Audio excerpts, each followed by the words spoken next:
Hey everybody! What's up, man? Hi, welcome to a very special basement edition of Sports Den. It's a lot like Sports Den Quarantine. Uh, I think Well, we're we could have left. both We living just basements. didn't. Yeah, Yeah, I'm in my uh, basement. Still brought the tie, but decided to go with the robe look. Got the yeah. So jammy pants we're on. we're both in we're both in pajamas. You're just in classier pajamas. This is how I sleep. I mean, little known fact. So So there's that. I got my TV there is bedspread. that. So as soon as this show's over, because this is late, 10 o'clock. By 10:30, I'll be I'll be ready for bed here. Like So we got the North like the Metro little TV cartoon bedspread mouse in the all ready. sardine can, right? Just roll you up. Mhm. Yeah. So Well, we got to get into it the then, main right? I reason mean, last week I we had a are breeze of because a show that was only like. we're swinging back the other way, and that's why one of the reasons why there's so many games. We're just like trying to cram this show in here, and also we're literally finishing all the highlights in a flurry as we're about to go live here at 10 o'clock. We're gonna jump right to it. Football and volleyball both are here, JW. That's right, and we started with Becker and Spring Lake Park. That was our first game coverage for football with our truck production of the week. That wasn't the team that the Panthers thought they were going to play, but hey, Becker showed up. Panthers showed up. It was time to play some football at Spring Lake Park, and they were all happy to do it.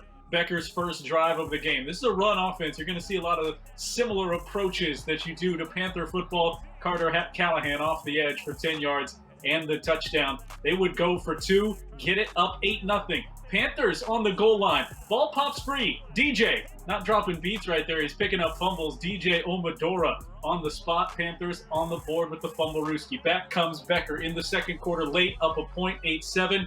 Carter Callahan again for the 1-yard score. They don't get the 2-point conversion, so it's a clean 14-7 game. Whoop! There's a clean pick from Nolan Toomey. The senior takes it all the way back the other way to the 5-yard line. And yep, that was a Jeff Dinsmore whoop that you heard right there on the first highlight of football this season. Sets up, new quarterback Aaron Clausen. The junior runs it in from a yard out. Extra point, unfortunately, does not go for the Panthers, so they still can't get back even. They're down 14-13. Late in the fourth quarter, same score. Becker on the goal line, same guy, number 1 on his jersey. Carter Callahan takes it over the right edge and through for the touchdown, 20-13. Panthers would not quit. This was a good performance by this team, but against a very good team. Caleb Skelly with Aaron Clausen flinging it around. That wasn't his only pass of the game. He threw for over 40 yards in this one, which is a lot for a Panther QB. Going for it again from the 15 on a 4th down and 9, needing to score. Basically threw it up to Skelly. Couldn't get it. There was a flag eventually. Did not change the outcome of the play. Did not change the outcome of the game. Becker and their folk fired up 20-13. They beat the Panthers in the first one of that one. I said 40. It was 60 yards through the air for Aaron Clausen on 7 of 13. He also ran for 60. Panther fans, you've got something in this junior quarterback, Aaron Clausen. But again, the Becker Bulldog defense, they were tough to beat. And Carter Callahan rushing 20 times for 3 scores, 20-13. Becker over Spring Lake Park in week 1 of this 6-week schedule for high school football in Minnesota. Ken. Yep. Spring Park, glad they found an opponent, and what an opponent in Becker. A great game, fun game to watch. We got to see a little bit of some different things mixed in there for Spring Lake Park. And we got a little bit of a different look here for our next teams, as well as Blaine would host Totino Grace, and Totino Grace going away from the wing T and dropping in football here from the Huey, and get after it. Just go hustle, go get it. No scoring in the first The wing quarter. T to the helicopter. We got the quarterback sneak. Kowalski in from 1 yard out, 7-0. Totino Grace takes the lead. Late in the half, it is the Bengals. Quarterback Tyler Scher. Actually, this one's Schlangen. He takes him 1 yard out, but they missed the extra point. They're down 7-6. And then it's Schuster time right up the middle. He keeps it, and he down. 53-yard for the score. 12-7 Bengals take the lead. Eagles coming back. Also in the third, Carlson in from 2 yards out. They get the 2-point conversion, and they jump out to a 15-12 lead.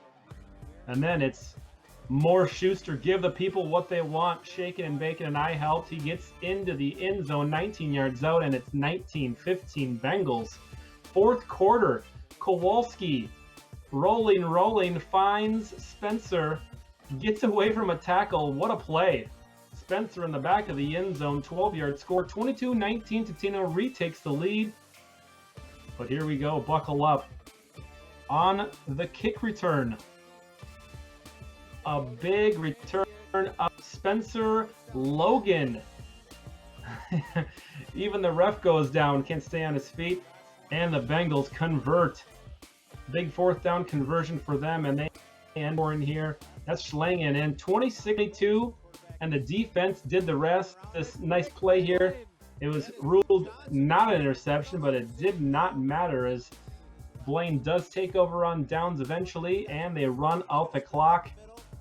Congratulations to the Bengals. Really nice week 1 victory over the Centennial Grace Eagles. 26-22, the final score. Bengal faithful, the team, and the Downies all rejoice. There you go. We've got Schuster. What a night for him. 143 yards passing, 114 yards on the ground, 2 scores. 159 yards and 2 touchdowns for Schlangen. A good game receiving for him as well. And Bengals coming up with key turnovers when it mattered. So Bengals getting a W on the board to start the year off right. Well, we've got the first 2 of our teams in the win column, Kenton. Could we make it the trifecta? It was certainly the trifecta of good games. Footage courtesy of QC TV. Sean Shipman, remember that name, Sean Shipman, for the Champlain Park Rebels. He got in first to make it a 7-0 lead. We go to the second. Cougars, how about another quarterback making a statement? Elijah Ward. We've seen 2 good quarterback performances from Spring Lake Park and Blaine. Ward in from 1 yard out. This is not a replay. Ward again in from 1 yard out. Cougars styling at home in their black and red uniforms, up 14-7. But there's Shipman. I told you to remember him, and this would make you do it. Look at that stride. Burst through the line for 69 yards, and the score, he would have 169 yards total, and spoiler alert, 3 touchdowns. So we'll get to those. But a block punt for the leading tackler in the game, Hayden Sanders. All over it, knocks it out the back of the end zone. Yes, the safety. 2 hands over the head. So it's 16-14, but the Cougars back to it. They go to the ground game. A 5-yard touchdown run for Lance Liu gives Centennial the lead back at 21-16. Another quarterback play, though. Cade Fitzgerald coming back for Champlain Park. He would score from 31 yards out, set up the 2-point conversion try to put him up by 3, and he gets that one too. So it is 24-21. Champlain Park back at it, and why not? They shipped it to Shipman, and he goes into the end zone from 5 yards out to really put the dagger in, and Champlain Park ends up winning this one 38-21. So they closed it strong, and the Cougars a good showing, but unfortunately coming up short against the tandem of Cade Fitzgerald and Sean Shipman. They both rushed for over 100 yards. Elijah Ward, more than 100 yards combined, a total offense on the ground and through the air. He threw for 2 touchdowns. Lance Liu with the 64 yards and a touchdown as well. 38-21 ends up being the final. Rebels over the Cougars. So the Cougars, unfortunately, will start the season at 0-1. But the season will continue, Kenton, as you look at what we've got for the football schedules. For Blaine coming up Maple Grove, Tino Grace goes to Centennial now, and the Panthers get the rivalry game of Irondale, which should be a fun one. Indeed, it shall be fun. And interesting time with football, volleyball just starting, and then soccer about to hit the playoffs, right? I need a third hand. So, yeah, we got a big sandwich going, right? Delicious, it's like a club sandwich. 3 pieces of bread. Yeah. Coon Rapids That's hosting better. Centennial, starting with the ladies. More better soccer, as we have the number 5 Cougars unleashing a bevy of goals. Kaya Harper, of course, nets 2 goals, 2 assists. Have Megan O'Hearn and Sarah Strading with goals. We have Lindsay Wilson scoring 2 goals. and Summer Francis gets a goal and 2 assists, as well as the Cougars get 7 goals on the board, and they get Coach Flohog another win. She gets to close out the regular season with a win against her alma here. Summer Francis, a nice goal assist from Harper, and the Cougars win 7-0, and a little steam going into the section playoffs. For the fellas, CTN with the footage, by the way. Corner kick early on in this, and Coon Rapids gets it to go. They take a 1-0 lead. They would expound on that. Nice ball up ahead. Lopez off the keeper, and it bounces into the net. You got to love it. 2-0 Coon Rapids. Second half, Cougars. They get it.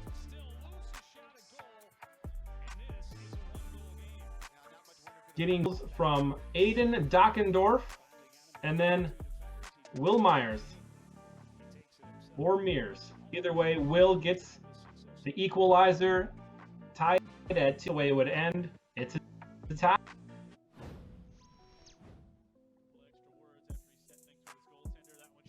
So we'd go Champlin Park and Blaine girls to close up a season, Kenton, on the other side of town. And Champlin Park, they're the #1 team in the Northwest Suburban Conference. They played like it. Got a free kick goal off goalie interference. Got a second goal from one of the top scorers in the conference, Maley Mathis, make it 2-0. But Kendall Stadden, she's also one of the top scorers in the conference, streaks out one-on-one with the keeper and knocks it home. 2-1 now the score, 3 minutes after they'd gone down 2-0. Less than 2 minutes later, a beautiful feed from Stadden to Sammy Prohl, who knocks it home from the wide side left, and we're all tied at 2.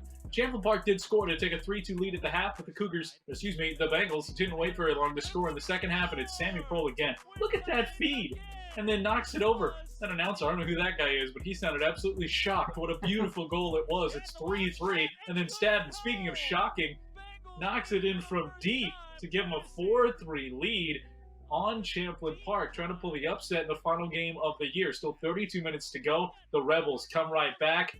Save off the post. Third rebound chance goes home. We're tied at 4, and we would stay that way for 31 minutes. Maley Mathis in the closing seconds off her right foot. Looks like it's good. I thought it was good, but the man with the flag waves it off. Offsides. We get a tie game to end the regular season. 20 goals, and the 20 goals doesn't come without 20 assists. So obviously my team has helped me get there this season, and it's incredible with the minimal games, and we're getting more this season than we did last year. Yeah, warm-ups definitely helped. The team is pretty focused. We're all pretty encouraging, and yeah, we just all pick each other up, and that's kind of what kept me going. You know, gave me the motivation to play and keep the good touches going.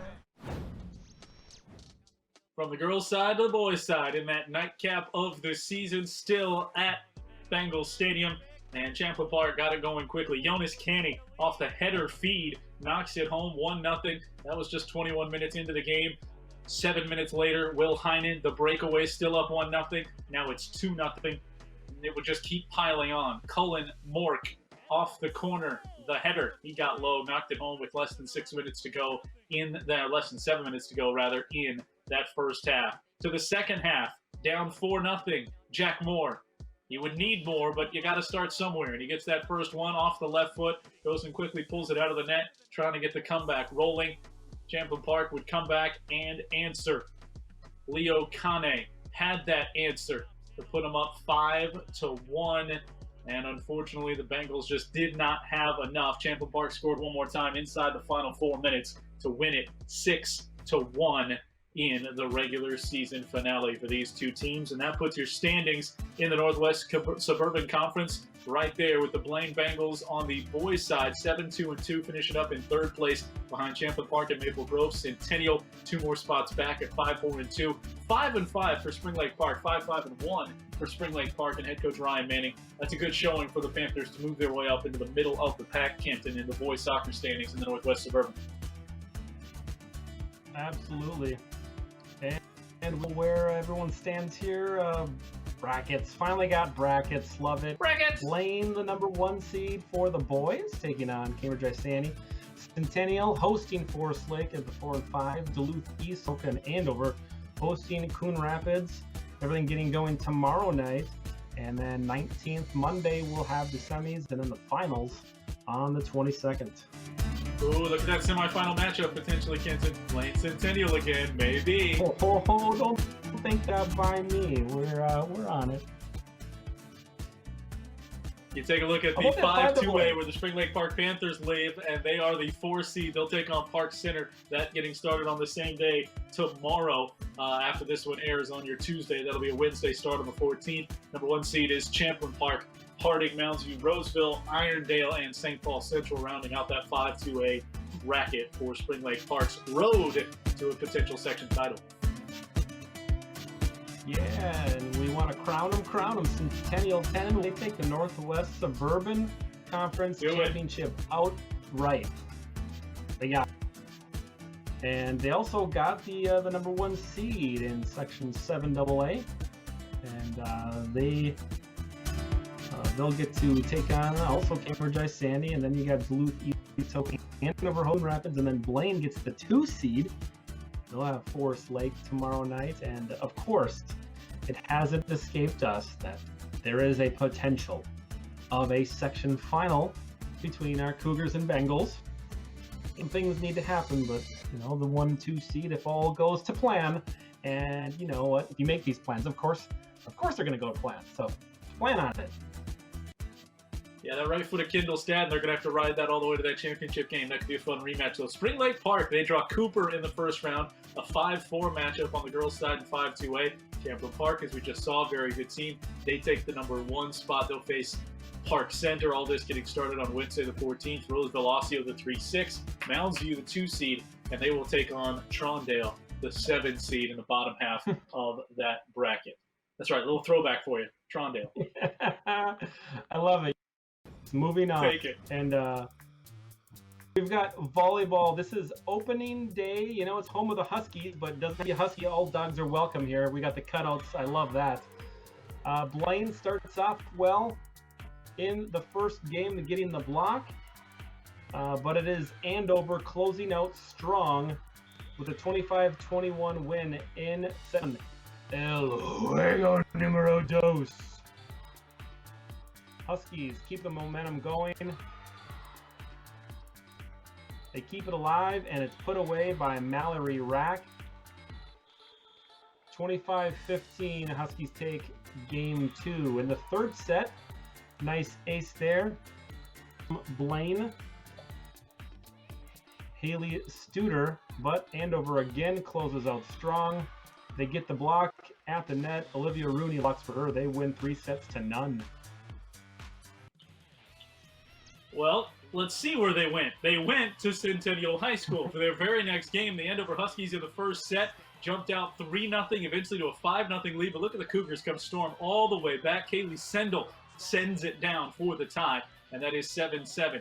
First set would go to the Andover Huskies, however, so the Cougars down a set. They would jump out early in set number 2, eventually a 19-16 lead. Fine set to this near side, dropped home, and that'll go down for the kill for the Cougars. Set point, great dig, little set, Sydney Peterson, the touch into the corner for the winner. Tied this one at 1 apiece going into the third.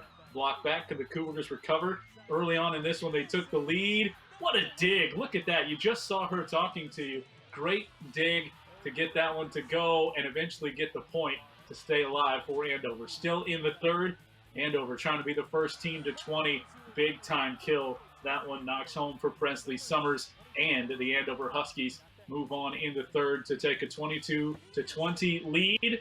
Another flat-footed kill right there from Sydney Peterson. Easy as you please. Eventually it does go to set point, and Avery Bowles ends up with the ace. So to the fourth, 2-1 lead for the Andover Huskies. They jump out to a 10-7 lead. Avery Bowles, big reason why, was clutch down the stretch for the Andover Huskies.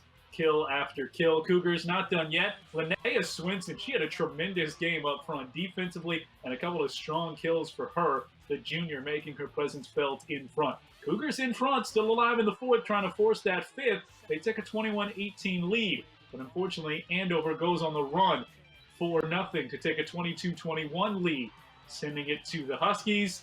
And the Cougars looking to get in system, and just popped it over with Jaden Klarner. Does a lot of setting. She got that one to go. But eventually to match point, where do they go? But Bowles, and she knocks it home. Avery Bowles and company. They make it 2 straight over our teams, beating the Bengals, beating the Cougars, and they wave bye-bye for that highlight to a 2-0 start for Andover. Centennial still looking for their first win of the season. Spring Lake Park opening up at Coon Rapids. Thanks to CTN for getting this footage for us as opening night. Olivia Albers of Spring Lake Park getting us going with the kill. Panthers take the first set 25-22. El juego número dos.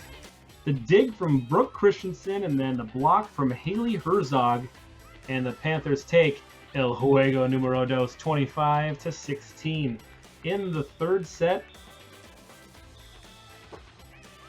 Becca Masteller with the ace, the service ace, 25-9. Coon Rapids takes the third set, but in the fourth one, Panthers rebound nicely. Samantha Dishinger with the kill. And then closing things out on match point, Albers gets the dig and then ends up with the kill. The put away, the win 25-23 in the fourth set. They win 3-1.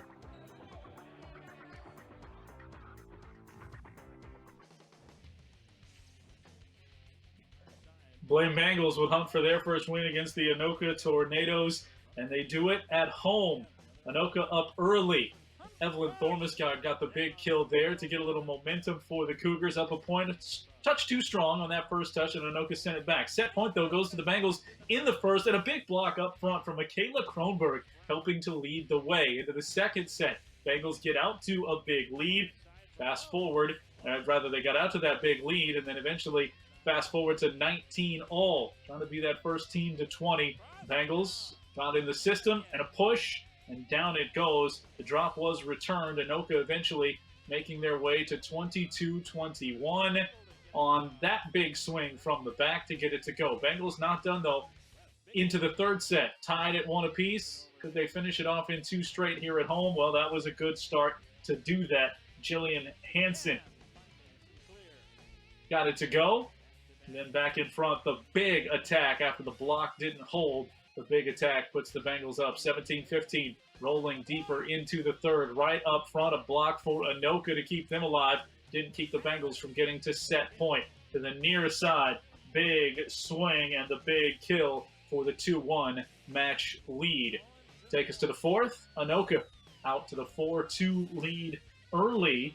Bengals, though, would run 8 of the next 5 points to go up 11-9 in that fourth set on that big kill for Thormusgard to cap it. They're up 14 to make it 24-16 to the set point, and they win it 13-7 run to end the match. And the big finish for Kronberg finishes it off for the Blaine Bengals. What a run for the Bengals as you take a look at the schedules coming up, Kenton. The Blaine Bengals off that 1-1 start will visit Champlin Park. Centennial looking for that first win at Spring Lake Park. And of course, that then becomes the next matchup for Spring Lake Park, who gets our other 2 teams in their next 2 games. Always nice and tidy how that happens. Girls tennis playoffs. Bengals won their first round matchup before losing to the Rangers of Forest Lake, who took all the singles, and Bengals took all the doubles, and the Rangers win 4-3. Had some results in the Northwest Suburban Conference cross-country meet. Top finisher among everybody, girls and boys, Jonathan Hattie with a 6th place finish. Spring Lake Park boy Owen Erickson took 8th place, and runners Caitlin Finnegan in 10th for Spring Lake Park, Abby Wood in 18th for Centennial, and Kelsey Hoover in 21st for Blaine were your top finishers on the girls' side. Time for Tiny Football, 2nd grade championship, North Metro Youth Football League, Blaine Bulldogs and the Blaine Bengals. And it is the Bengals' Easton Waskowski in for the 3-yard score. Goal line is the 10-yard line because they're just tiny football players.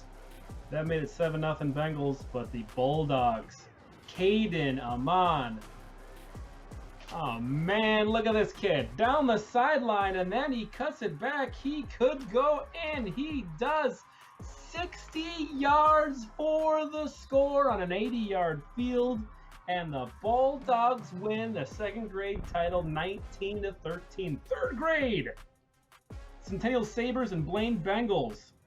Bengals Blaze Buxa busting this one, blazing ahead, bursting down the sideline into the end zone, 45 yards for the score, and the Bengals are on the board. Alex Reed adds a touchdown, and then it's Will Robidoux. Can you? Oh, you know it. 6-yard touchdown, 23-0. Bengals win. The Bengals win. Fourth grade. Blaine Gladiators and Centennial Black. Gladiators, Camden Winsek. You remember? Anyone remember Camden Winsek? Oh, you better remember. He breaks it and he goes the distance. He had the #2 play of the year last year, going 79 yards on the 80-yard field, and he does not disappoint this year. But the Centennial Black team, oh, what an offense they have. Braden Hartman, are you kidding me? Is that Peyton Manning? No, Braden Hartman. What? The laser on a rope to this tiny man, Connor Kerfield, 34-yard score, and then it's Winsek. More Winsek. Gotta have Winsek. You can't catch him. You can't contain him. He goes 60 yards for the score. But then it's Centennial again. So many big plays in this one. Hartman to Kerfield again. In stride. Ain't no stopping us now. Centennial Black wins 33-20. 5th grade championship, Blaine Bulldogs and the Blaine Bengals. Connor Caping, airing it out. Steven Axelrod, that's a power name, and this is power football. Racing down the field, 67 yards for the score, Bengals. And then it's the quarterback, calling his own number. Caping keeps it. Breaks some tackles, and he shakes loose, and one little shimmy. Lost ya. 64-yard touchdown run for Caping, and Superman is here. 26-6, Bengals win. 6th grade, Blaine Sharks and Centennial Storm. Saw these teams before, and we'll see them again. Matthew Dexter, Finn Undersander, out of the flat, and he takes it in. 12 yards for the score, Undersander.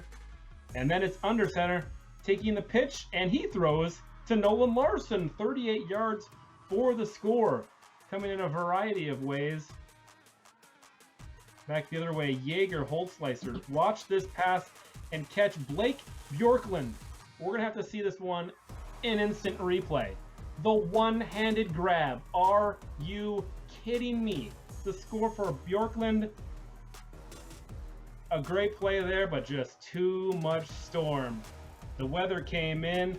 Edwin drops it down for the score, and Centennial Storm once again reign as champions, 35-13. So much fun, tiny football, and there's more sports coming up. Volleyball, football, soccer, volleyball, soccer, NorthMetroTV.com. And look at our coverage schedule. It changes quite a bit. You can see where to find your game. Thank you so much for watching. Go out and support your teams. And go Bengals. Go Panthers. And go Cougars. Thanks, guys. Bye. Have some iced tea.